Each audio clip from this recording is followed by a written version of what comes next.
On this episode, I'm back with our Journey into Imagination series as I sit down with the author of the Unofficial Disney Cookbook series, Ashley Craft. Today's September 13th, 2024, and this is episode 702 of the Main Street Magic podcast. Jeremy and Rhonda are more than a little fond of Disney World, so they made this podcast to share it all with you. Reports and resorts, top 10 lists of all sorts, Main Street Magic's bringing it home for you.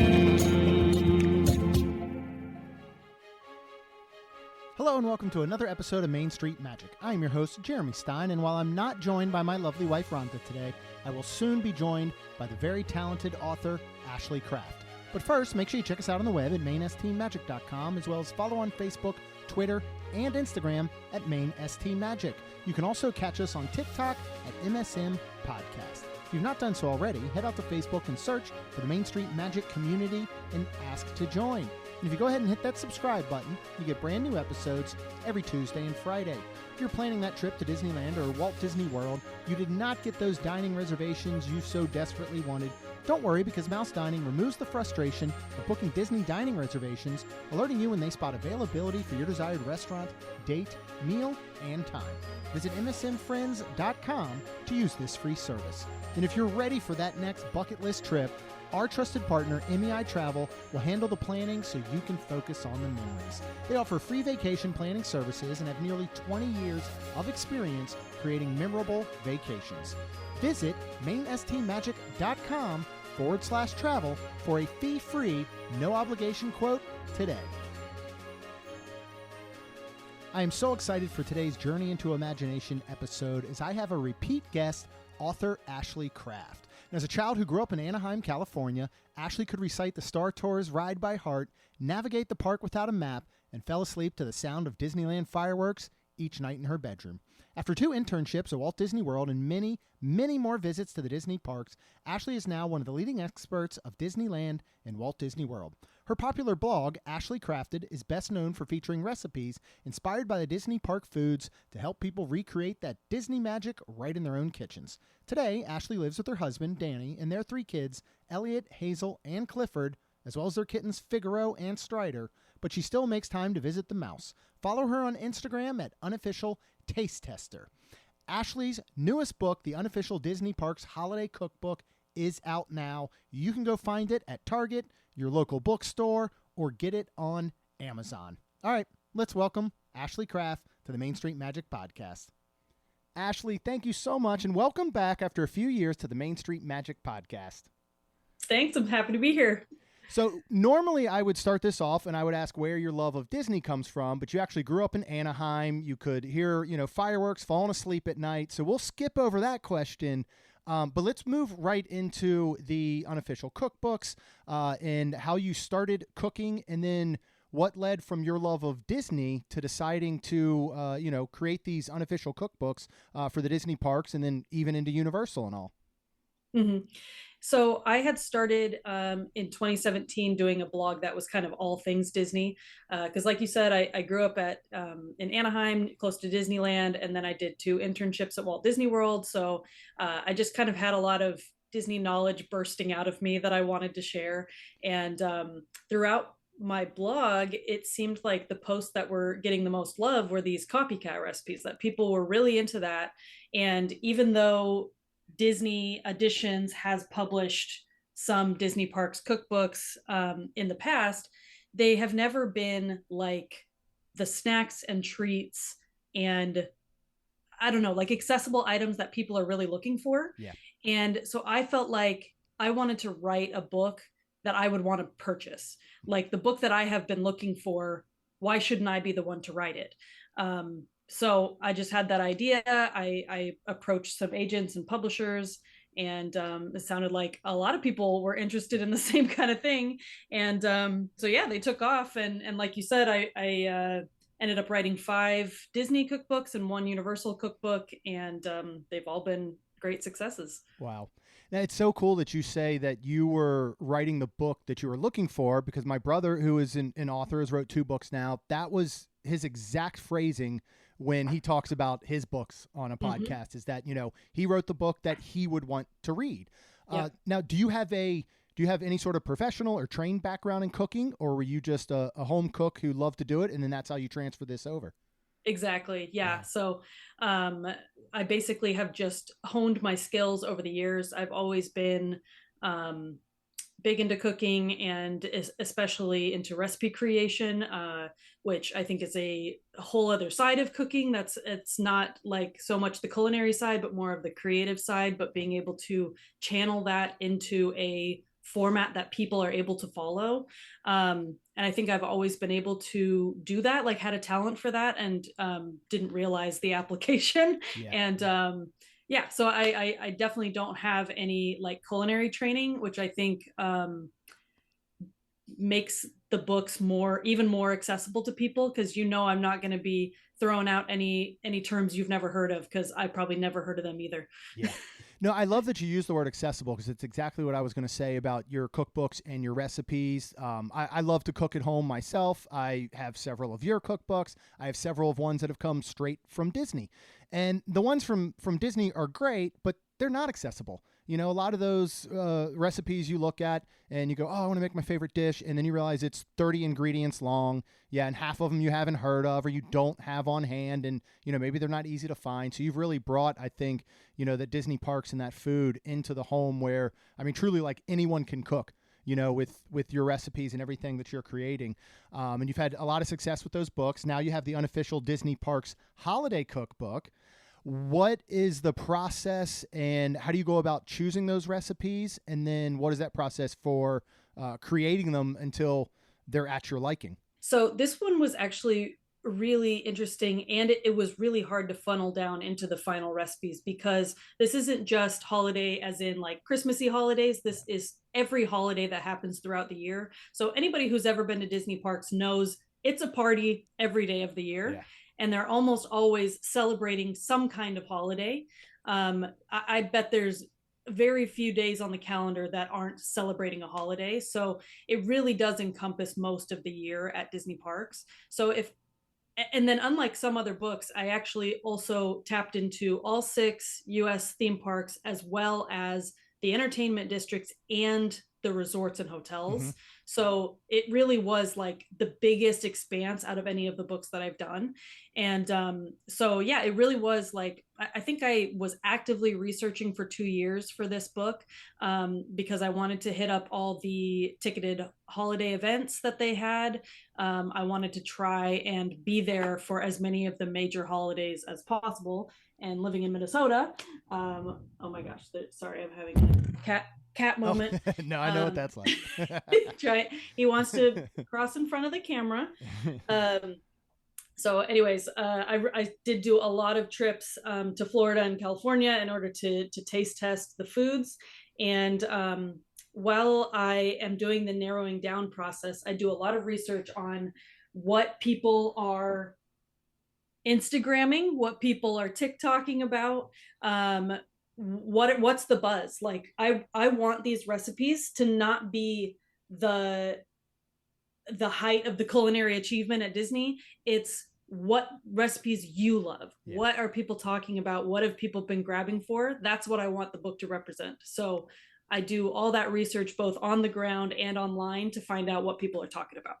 That's so smart. Yeah. Give everybody what they want. So not only are you providing a book that you want to read, but of course what everybody else wants to read.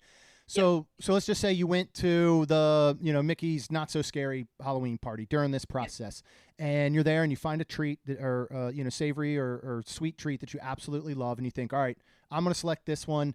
You've done the research and you see this is a very popular dish. It's very Instagrammable. What do you do then once you get back home to start recreating that recipe?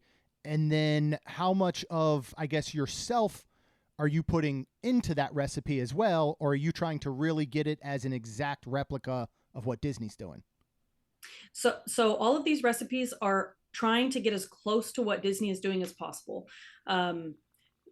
There's basically very little of my personality in it, because that's what we want, is what Disney is providing. Yeah. The only differences that you might see is if there's an ingredient that is very inaccessible to people to get at home, then there might be a substitution that is close as close as possible. I would rather you be able to make this recipe than it be like the perfect match.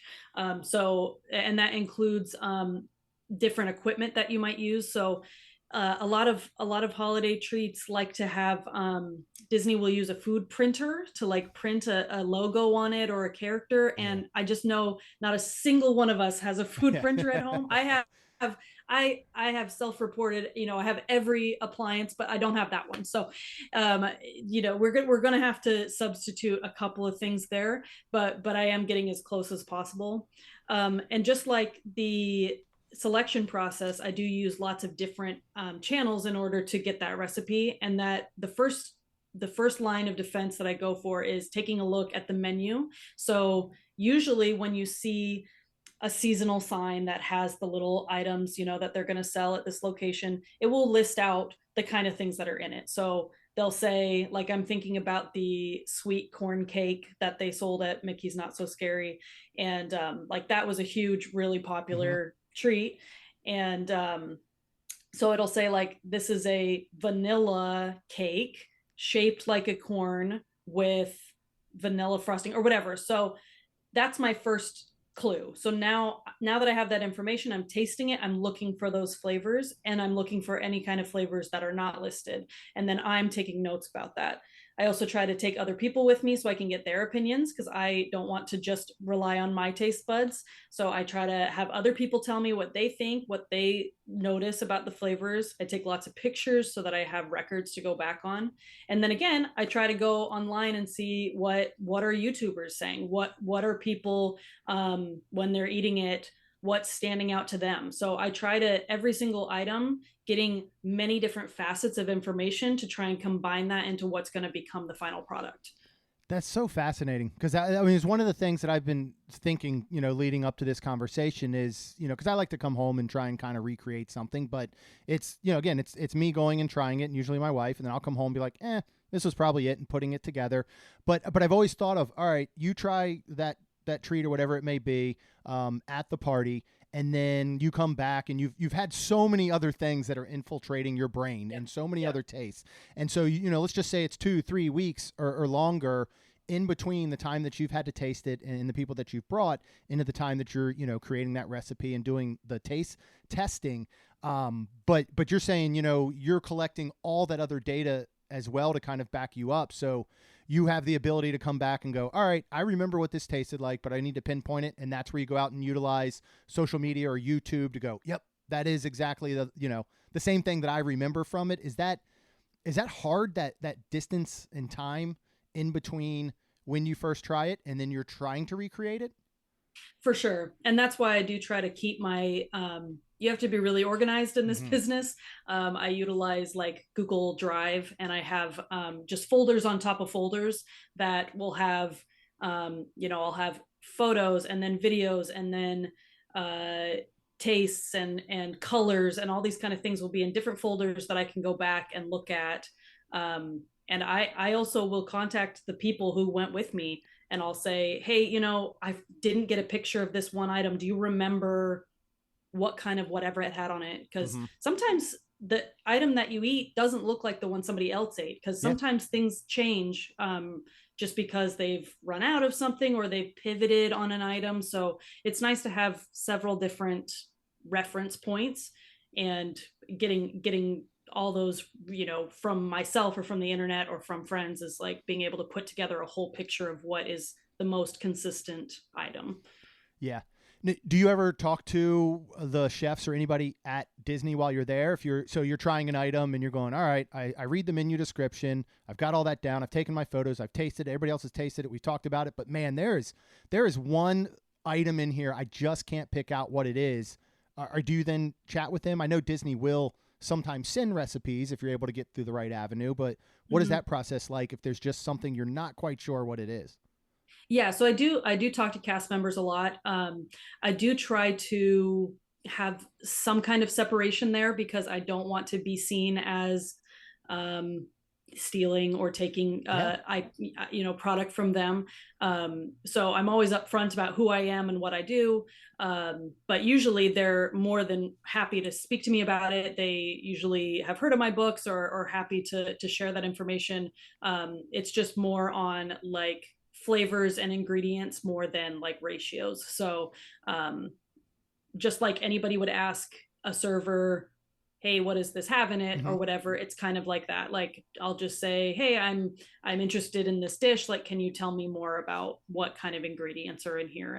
And so yeah, I do like to get that information, as well as learning stories about them. If you've read my books, each recipe has some kind of blip on the top of it, and I do like to find out if there's any interesting quips or tales that the cast members have about certain dishes, and it's always fun for me to learn from them. And yeah, I like that information, so I hope other people do too. Yeah, and when I'm sure that they love talking about it and sharing that. Obviously that's their passion, to be chefs and, or working at Disney in those areas. So usually about how many I guess versions of a recipe do you usually go through until you feel like it's spot on? And then who gets to taste test all of these? Because it's obviously not just you. Yeah. So I really have honed in my process, writing 6 books. And so typically how I will make an item is I will try to do one attempt that has many different variations. So if I am baking, like if I'm making a cupcake, let's say, then I would make a base batter that I think is going to be the right type of batter. And then if there's a filling, I would maybe try, like if I'm making a dozen cupcakes, I would do 3 or 4 different kinds of fillings across the cupcakes, and then across those use different types of frostings. And so it's representative like of a bunch of different options that is in one batch. So that cuts down on waste in not having to do so many batches while still getting a plethora of information at once. Yeah. So that's how I like to do all my recipe testing, is even if it's savory or whatever, if I'm making a stew or whatever, I might say, okay, this batch has, this kind of seasoning. And then I might take some of that out, put it in a separate pot and add different seasoning to that, and then end up finding out which one more closely matches my notes. So, and then as far as tasting, it's typically my family members. So I've got 3 kids and they are great testers. My husband, loves it. And my husband is a cancer doctor, and I often send any extra treats with him to share with the nurses. So they are always really grateful to have it come their way. That's awesome. I love that. How do you handle, or what do you do with dealing with sort of dietary needs or anything like that as it comes along to the recipes and your choosing of which items you want to recreate? I like to have a spread as much as possible to include those kind of things. I do know that a lot of people have lifestyle choices or allergies that are included in that. But a note that I always make is that the coolest thing about holding a Disney Parks cookbook in your hand is that you can adjust things however you like. So if you know, okay, I'm allergic to nuts, then don't put the nuts on the salad. Whereas Disney might have them automatically there. So you may get to try a food item that you've never tried before for the first time coming from my book. And I love that. I've had people come to me and say, I'm vegan. I've never been able to have the cheeseburger spring rolls before, and I made it with Impossible meat, and it was amazing. I'm so glad that you made this recipe and made this book. And I'm so glad about that people are able to do that and make those changes. So I try to include as many recipes as I can, and then people take that the next step too. That's amazing. That's great too, because, as good as Disney is with dietary needs, you're right. There's certain things that they can only omit. They're never swapping, like with Impossible meat, for example. Right. They'll certainly do their own take and have like an Impossible burger, and especially when it comes to the festivals with Food and Wine coming up, I know often has a lot of Impossible brand stuff on there. But to think of, the home cook can just swap out, that ground beef with Impossible, ground meat per se to do that's pretty cool.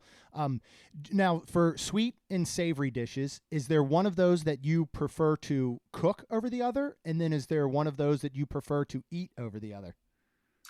I am a savory girl myself. I'm basically like my vice is salty, fatty kind of things. Mm-hmm. Like I would take a donut, over a cookie. Like I would take a chip over a donut. I, I'm that kind of person. So I think that like I love making the savory because I can serve it to my family for dinner. So I think that that's really nice. Like working from home in that way. But of course, the sweets really thrill my kids. I So bet. I bet. Yeah. it's always nice when a sweet treat comes up on the roster because they're circling like sharks around the kitchen. So Yeah. Yeah. I was going to say, I can send you my 14-year-old the next time you're writing a cookbook. She is yeah. all about sweets. She would help out so much. Is there any point that your family is during a recipes just or week or whatever, like are you planning out and going, all right, here's this week's meals because here's 5 savory dishes that I need to figure out. Do they ever get kind of tired of it? Are they ever like, Mom, I'm kind of done with maybe this one. We don't want to taste anymore. Or are they always just welcoming, like, give me more and more? Well, I mean, a lot of people are surprised to hear that my kids are pretty picky eaters, and it sucks because, like, I mean, I have done everything as a parent. Like, we travel the world. I serve them everything. I've never not done that. So, like, I've done the best I can, and they still are pretty picky eaters. So, they can be selective about what kind of foods they try. But they really like the prospect of being food testers. And so usually if I tell them I would like you to taste this to test for a book, they are more interested in it. So they like that idea better than just trying it for a normal day. Yeah, now they have like, ownership my in it, input right? is important. Yeah, they've got ownership in it, and then they can go back and they go open that book and be like, "Yeah, I helped with that one." That's pretty cool. Exactly. Um, with the new book, the Holidays Cookbook, which of course does span all year, which is so cool, and I can't wait to dig even deeper into it. Were there any recipes for this specific book that were super trying or hard to get just right? So the hardest thing about this book was not there wasn't something like specifically difficult, but a lot of the holiday treats, Disney just is like, I know how to make this Valentine's, just pile like 5 different red and pink items on it. So for Disney, like they are creating a like mass batch, right, of this pink like cream cheese frosting or something. But if I'm trying to make a human sized amount of these, then it's a lot to make that many elements for one dish. Yeah. If you have to make a meringue and a frosting and a chocolate decoration and a cake and a whatever. So it was more just trying to keep organized on top of the elements rather than it being actually difficult. So, and that's sort of also my not warning, but like tip to people who are approaching this book is that some of the items do have a lot of elements. Usually they're not hard. It's just a little bit time consuming. And secondly, if you decide to cut out some of those, that's totally fine. Yeah. You don't have to make it exactly like Disney. I do, but you don't. Yeah. So you can decide, okay, I don't want to make a white chocolate decor piece for this. That's fine. Nobody's going to notice. Nobody cares. So you make it however complicated you want to make it. And you don't have to feel bogged down by that. Yeah. And Disney, I've seen, over the years, seems to be focusing so much more on these limited time, treats that are available during the different seasons.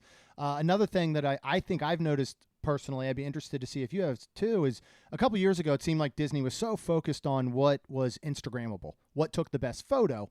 But a lot of times it lacked a little bit on the taste and the way that things went together. I do think that they're kind of like putting that towards the forefront. Like, hey, we don't only need it to look good, we need it to taste good. Yeah. Over the years that you've been doing this and creating all these different cookbooks, what, I guess, different trends or things have you seen change with the parks and the way that they're preparing and presenting food? I agree with you on that. I do think that there was a time that it was like trying to make it cuter than it was tasty. Yeah. And I do think that is getting better. I've just noticed in the last couple of years that the food has been really good, and most, if not all of it, has been really impressive to me. I also think that it's great spanning a wide selection of options. I got to visit the Pixar Fest that just happened at California Adventure this last summer. Hmm. And I just loved being able to try the different foods that they really leaned into the multicultural aspect. You know, I got to have a bao bun at the Turning Red booth, and then I got to have this like delicious asparagus pasta at the Luca booth. And so it was like really fun trying these different items. And I really thought, you know, the pasta, it wasn't very cute. Like it really was just like a asparagus pasta, Hmm. but it was delicious. I really really liked it. And so I think like that's better to me, is to have food that tastes better, because then you're going to go back and get it again. Yeah. If it was just cute, you buy it once, Yeah. that's it. Yeah. Yeah. And I wonder how much of that came from them doing Festival of the Arts, because I feel like that was a lot of the turn when that came around, which is only, Yeah. you know, I mean, it hasn't been around. It's the shortest, Yeah. I guess, festival that's been around. And they seem to all of us like they hit a point was like, hey, you know what? This can look good and taste good, Mhm. and become kind of these pieces of art. In the holidays cookbook, are there maybe a couple recipes that you just absolutely love that are kind of the first ones maybe you'd recommend people gravitate to? Yeah, one that comes to mind is the sweet sand cookies that are from Galaxy's Edge. This was a limited time offering that was at Disneyland only, and they typically sold out early in the day. They only Mm. had a limited amount of them. They're basically Gideon style cookies, and they have chocolate chips, toffee pieces, and pistachios all like piled on top of the big cookie. And I love this because even though it's called like a Star Wars dish, it really doesn't have a connection to Star Wars at all. So Right. you can make it for anything, any day. I think they're just a super impressive cookie that'll look great if you bring it to a party. And you can make them without the pistachios if people don't like that. So I think they're super fun. And because they're that big look with all the stuff piled on top, they just look great. Yeah. Well, I'll have to try that one. I didn't even know that one had existed out there. And right now we're heading down to Disney this weekend for the opening of Food and Wine. And there's this Tower of Terror cookie actually over in Hollywood Studios that from the photos looks very similar to what you're describing, in the sense of it being that Oh, that big kind of thick Gideon's cookie, and I believe it has like, you know, coarse sprinkled salt on top, and they've dyed it purple, you know, just to kind of give it a little bit of a spooky look. But I'll be interested to try that out. Do you have any advice kind of for maybe the aspiring home cook or somebody that wants to get into creating their own recipes at home? yeah, for sure. So this is going to be a deep cut, but um, when I was a kid and I used to come home from school, I would watch the show Zoom. Do you know this show? I do not. It was like on PBS. Like that's, I didn't even have cable growing up, but Okay. it was on PBS, and it was like these kids who people would write in, and they would like do goofy games and stuff. Anyways, that doesn't really matter. The point is they did this game that they had all the ingredients for a peanut butter sandwich in a paper bag, and then they had each of the kids had to write the instructions on how to make a peanut butter sandwich, and then they put it on the outside of the bag, and you had to follow the instructions exactly. Okay. So almost everybody didn't say open the jar of peanut butter, so people just like shoved the knife like through the top of the jar, or they didn't say open the bag of bread, so people were like smashing like peanut butter on top of the bread. You get what I'm saying? So Yeah. it's just, it was sort of an exercise on being clearer in how you explain things. And of course in my recipes I'm not going to say open a jar of peanut butter, like Right. that's not the point I'm making. It's that you really want to think about, if I didn't write this and if I am looking through the lens of someone else's eyes, what does this look like to them?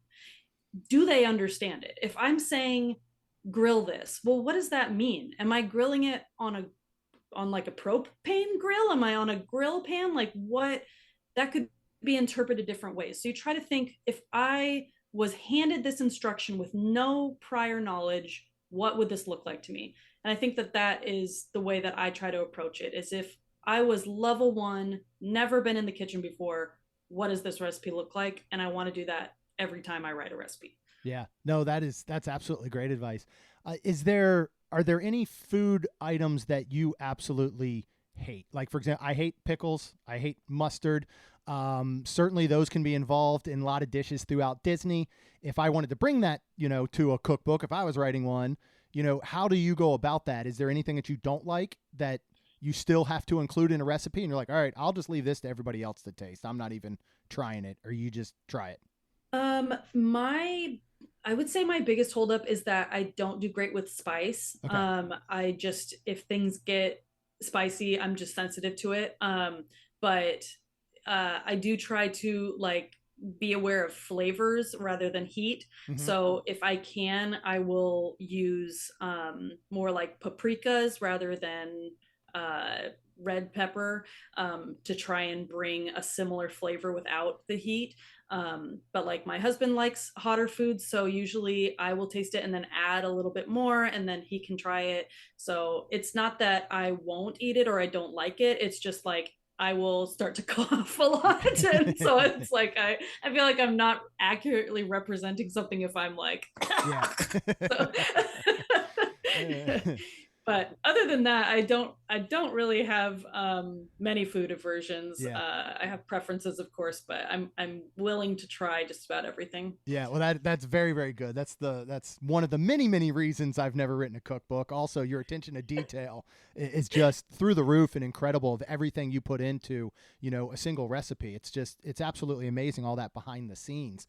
Writing the holidays cookbook specifically, what did you find is the best holiday for Disney exclusive treats? Now, of course, Halloween and Christmas have the most, doesn't necessarily make them the best. Was there anything that really surprised you? Like, wow, they're really killing it for, a Valentine's Day or July 4th or whatever it may be. I just thought it was super fun to explore the different holidays, because I think sometimes people aren't going like for Halloween and Christmas, people are going there for those food items. But I would like to know how many people are like, ooh, I want to go to the Celebrate Soulfully and try to get every dish. It's basically like, oh, I showed up at a stand and I saw a sign for a Celebrate Soulfully dish, so I'm going to get it. Like, so I was really excited to explore more obscure holidays that we don't get to look into a lot. One of the most fun for me was the Pride collection. I thought that was so great to get to see all the different choices that they had, and I love adding color to food. So, but yeah, I would say, like, if you pick up this book, which I hope everybody does, that you do check out some holidays that you maybe aren't as familiar with or that you haven't been to Disney for, because not only do you get to check out the favorites that you've tried, but you can try things that you've never tried, or maybe things that are extinct that aren't going to be served anymore. So you can have that opportunity to try something new that you haven't. Yeah, I love that you bring that up. We're very fortunate. We live 2 hours from Walt Disney World's doorstep, and we're down there 2-3 times a month. And we make a point when there are specialty items, and there's things like right now we've got Princess Week going on. They've had a certain amount that have been available all month. Then you have certain items that are only available this week for Princess Week. And we do our best to make it around and try as much as we can, but it's just impossible, pretty much, Yeah. And so I love the idea of being, either us coming home or the person that just can't get down there for the entire month of Princess Month to look and just say a cookbook of yours and go, you know what, that's an item that I saw. I would love to try it. We can't make it down there, so I'm going to go ahead and recreate it at home. And I think that's something a lot of people don't think about with this aspect, specifically. I think in other cookbooks, people buy them because they just want to try new things maybe. But with Disney, I think people focus more on, I've had this and I want it again, as opposed to exploring the things they never got to try. Now they can bring those home and they can actually make them at home. Right. I don't want to forget this part, and then I have a hopefully a fun question for you. But right now, just let everybody know where they can find your cookbook and find you, all your cookbooks, and find you on social media. Yeah, so my cookbooks are definitely all available on Amazon. So that's typically the easiest easiest place, but of course, Barnes & Noble or SimonandSchuster.com. The new book will hopefully be on shelves at your local stores like Target, Walmart, Books A Million, anything like that. And yeah, pre-orders are open right now. The book comes out on September 3rd. And I am mostly on Instagram. My handle is Unofficial Taste Tester.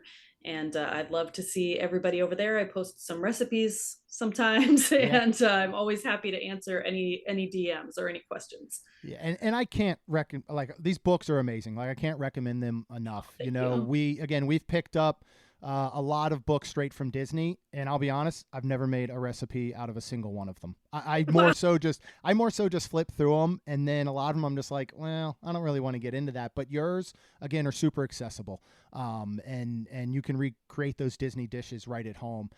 If we know Walt Disney himself loved chili, but if Walt was here today and you could make him one item from any of your cookbooks, is there a certain one that you would just love to share? And not necessarily because of the history of Walt and that he loved, something specifically, but just something that you feel represents, Disney as a whole within their parks and resorts.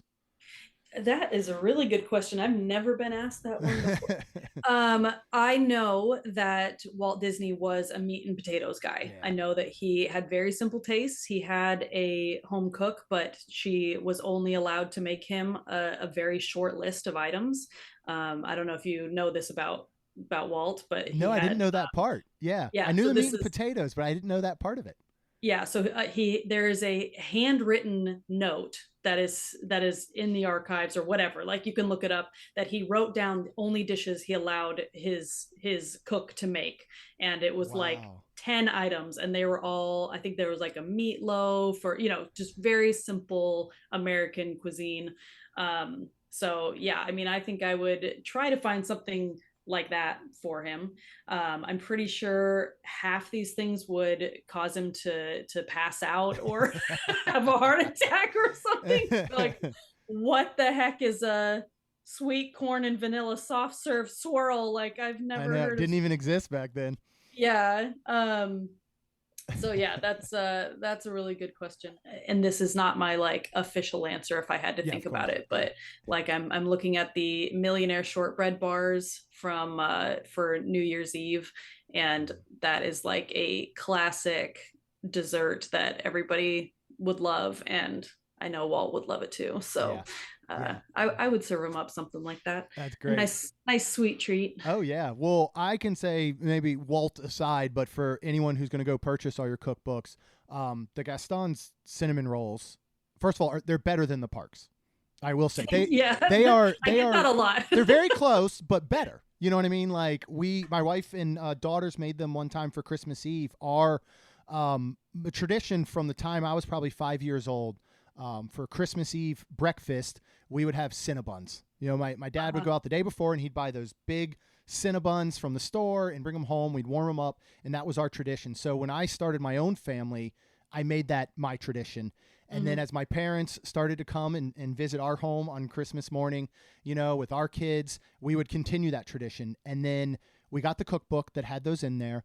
And my wife said, I want to make these for Christmas Eve or Christmas morning instead. And I was like, oh, that is not going to go over well with my parents. This is like a risk. They are traditionalists, and they are simple. They would like all the same things that Walt Disney himself liked. They're meat and potatoes. They're very simple. And yeah, my wife and my girls made that, and we had it Christmas morning, and my parents were like, okay, this is better than Cinnabon. This is better than anything. And we went the following year, I think it was, we actually spent Christmas in Disney, and we went and got one of Gaston's cinnamon rolls on Christmas Eve, and we warmed it up in the microwave that was at the resort property. And we had that one that morning, and all four of us were like, it was still better last year when we did Ashley's version. So I got to say, anybody, it's a little more time consuming, but it's one of those things too. Food brings people together. And not only just, going to the parks and the resorts and all and eating it and sharing it, but then bringing that home. And one of the questions, we get all the time, because we are fortunate to go a lot, is, people want to know, well, we don't get to go all the time. We go once a year. Like, what do we do in between those trips? How do we bring Disney home? And this is such a great way, because it just goes levels beyond just watching Disney movies or listening to Disney music or, thumbing back through your phone and looking at the photos from your last trip. It's like a bonding type experience that you can do with friends and family and everyone to bring these dishes, from the trips that you took, but also to the people that don't go, that you can go, hey, I want to make you this recipe from Disney that we absolutely loved. And maybe they've never even been there, but you kind of give them that taste. So yeah, I think what you're doing is just incredible. And there aren't any other cookbooks out there that I've found that are like this.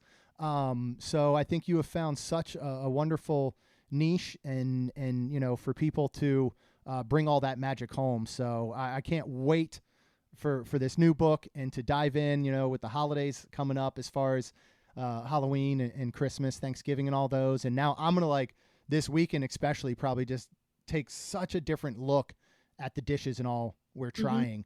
Is there a festival that is one of your favorites as far as just eating the food in general, and then compared to maybe one of the Epcot festivals that you love to recreate dishes for specifically? I do really love Festival of the Arts. That's my favorite festival. So I love that you mentioned it. Yep. But I think it has an incredible mix of both eye-catching and delicious foods. And so I've super enjoyed doing Festival of the Arts. But I'm a big fan of the ticketed parties. I'm obsessed with all the Halloween parties, Christmas at Magic Kingdom.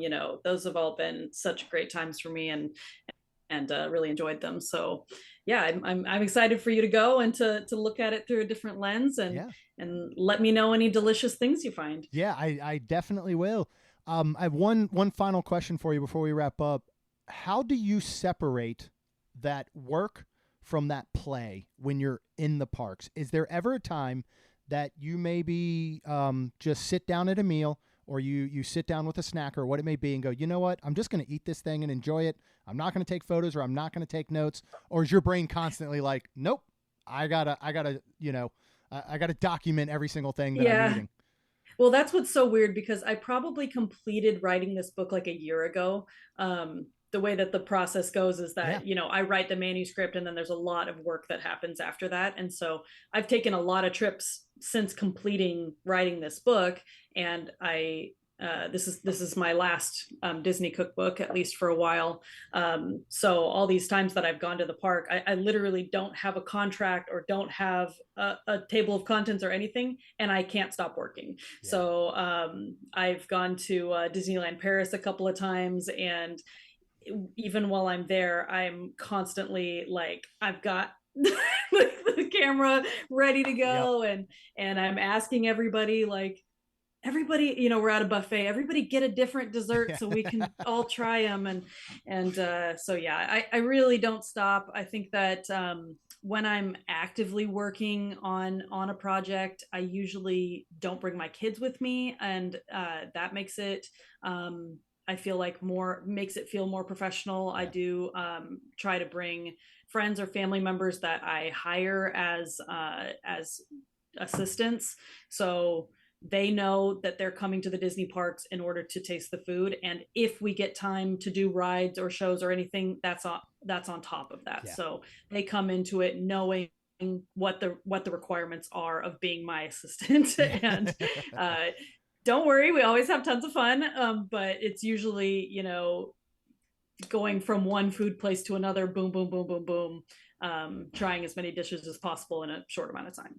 Do you end up bringing, I guess, work home in the sense of when you go out to eat, just say with family or friends around where you live, are you able to turn off the work brain then? Or even there, are you like, oh, this dish is pretty good, I'd like to recreate this at home? Or do you have, your kids or your husband or friends going, hey, can you recreate this at home? And you're like, all right, I got to figure it out. I do get that a lot. Okay. Yeah. I would say that usually when I'm out to eat, I'm not thinking about that. But if there is a dish that is similar to a Disney dish or something that I'm working on, that's really fascinating to me, to be able to get a second look at a different preparation of it.